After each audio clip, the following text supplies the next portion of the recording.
What's up, guys? So today I kind of wanted to do an overview video on the differences between the 0304 V6, Mach 1, GT, and Cobra cars, and just kind of do a comprehensive overview on just the slight differences between all the models.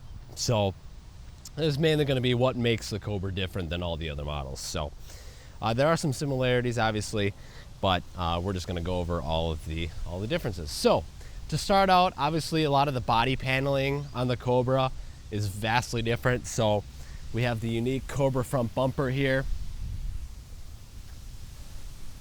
and then down here we have fog lights, and then we have these intake ducts here, which eventually I'm actually going to set up brake duct cooling for my brakes here. So they can be functional, and they're going to be functional for me. All the headlights from those years and models are all the same. Another interesting thing that a lot of people get wrong is the grille. So obviously it has the Cobra grille delete, so there's no honeycomb or anything like that. And the Mach 1s also have the grille delete. But from the factory, it didn't come with the snake. It came with the running horse, and I'll show a couple pictures of the Cobras coming off the assembly line. A lot of guys swap these out for the Cobras instead of, but they originally had the running horse. So as far as the hood goes, it's got these functional heat extractors and a little bit more of a bulge. Obviously the whole hood is completely unique to the Cobras, but very cool looking hood in my opinion. I don't have my stock wheels on, but I'll show some stock pictures of stock Cobra wheels. They were unique for the Cobras. They were 17x9s all the way around, wrapped in 275 tires.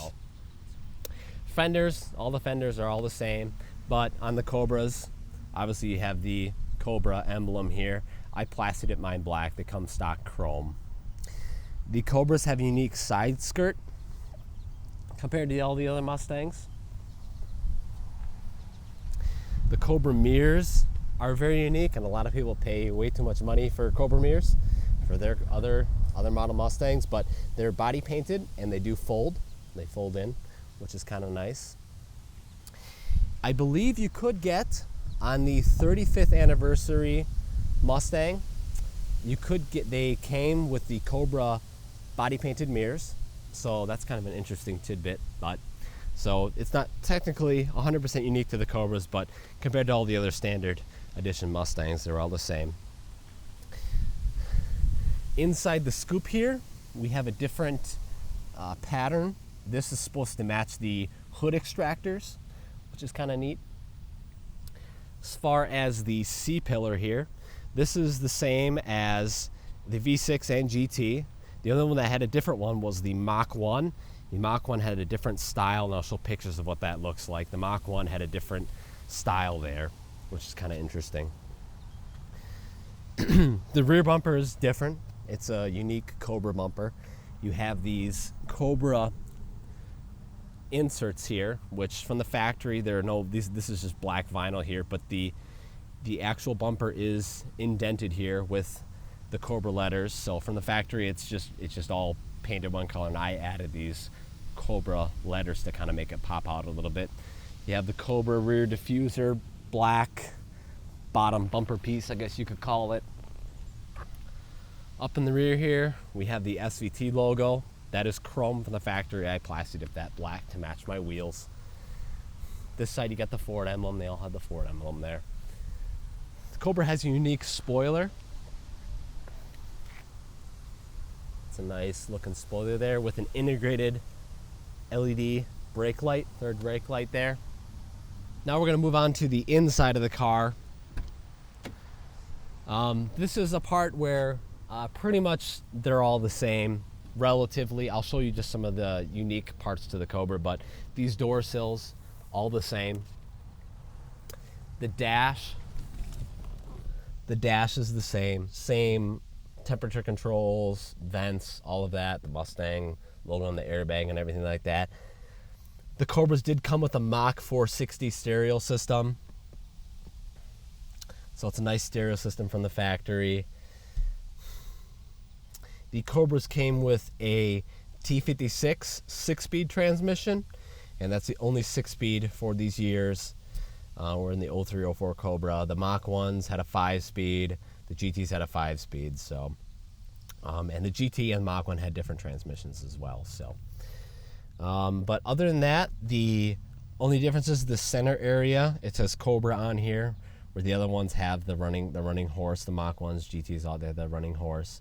The steering wheel is actually wrapped thicker than all the other Mustangs, so it looks very similar, but it's a lot thicker than the other ones too. And then you also have, of course, the SVT gauges.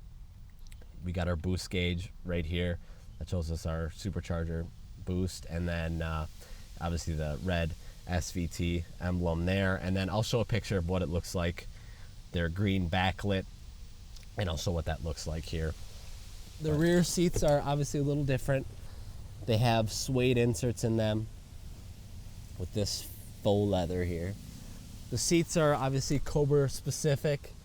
They have suede inserts here and the Cobra logo embroidered in there. The 10th anniversary Cobras was a special edition Cobra that came with red leather inserts here. So, but that was unique to the 10th anniversary cars. So, but if it's not 10th anniversary and it's not Mr. Chrome, it came with the suede. There's a couple different color suedes that you could get, but that is Cobra specific as well. Same crappy seat belts that don't retract. Very good on all the Mustangs. That's kind of all right. So lastly, we're going to talk about the engines that were available in these years. So obviously they were all the Mustangs except for the V6 were a 4.6 liter V8. Now the GTs were a single overhead cam motor, and the Mach 1s were a dual overhead cam, and the Cobra was a dual overhead cam. Now the Mach 1 is a different motor than this motor. It's very similar, but the Cobras came with an iron block and forged internals, whereas the Mach 1 did not have forged internals. If you had a manual, I believe it came with a forged crankshaft, but otherwise it was an aluminum block and standard, non-forged connecting rods. So that's why the Cobra can handle so much power, is because they basically overbuilt the motor and made it very, very strong. If you haven't read the book Iron Fist Lead Foot, which is a very good book on the development of these cars, and they were blowing motors left and right until they finally went to the manly connecting rods and really beefed up the motor. So obviously the Cobras came factory supercharged, so that's pretty much the biggest difference. Factory supercharged and a built motor versus the Mach 1s were naturally aspirated with the shaker hood scoop, which is a functional ram air hood scoop, which is very cool. That made 305 horsepower. The Cobras made 390 horse from the factory, and I believe the GTs made either 285 or 265 horse, somewhere around there. So the Cobras were a lot more powerful and can hold a lot more power. So the last and one of the more unique features on the Cobras was the independent rear suspension. Now, the independent rear suspension first debuted in '99 with the '99 Cobra. So they went through a couple iterations of the IRS. This IRS has a 31 spline axles, so it's a little bit more upgraded, a little more beefy compared to the '99 and the 2001 Cobra IRSs. They still suffer from the bad wheel hop that all of the Cobras have from the factory rubber bushings, and even the new S550 Mustangs suffer really bad wheel hop. So you got to fix that with some Delrin bushings. Once you fix the IRS with some full tilt boogie racing bushings, once it's fixed, it's incredible. The IRS is very nice. It rides a little smoother than the solid axle does on a bumpy road, and just going down the road, the IRS is definitely smoother.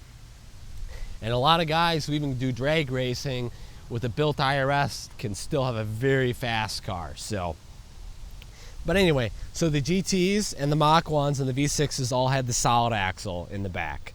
So that's kind of the main difference on the Cobras, is they had the independent rear suspension on the Cobras. And like I was saying before, a lot of people get it wrong. A lot of people think The 0304 was the first for IRS, and that's incorrect. The 99 Cobra was the first one to have the independent rear suspension. So, alrighty guys, so I hope you guys enjoyed the video.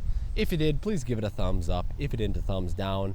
If I missed anything, definitely put it down in the comments below on what I missed or anything that you guys would like to add to the video. And yeah, thank you guys so much for watching. Definitely consider subscribing. That helps me out a lot, guys. And I will see you guys in the next video.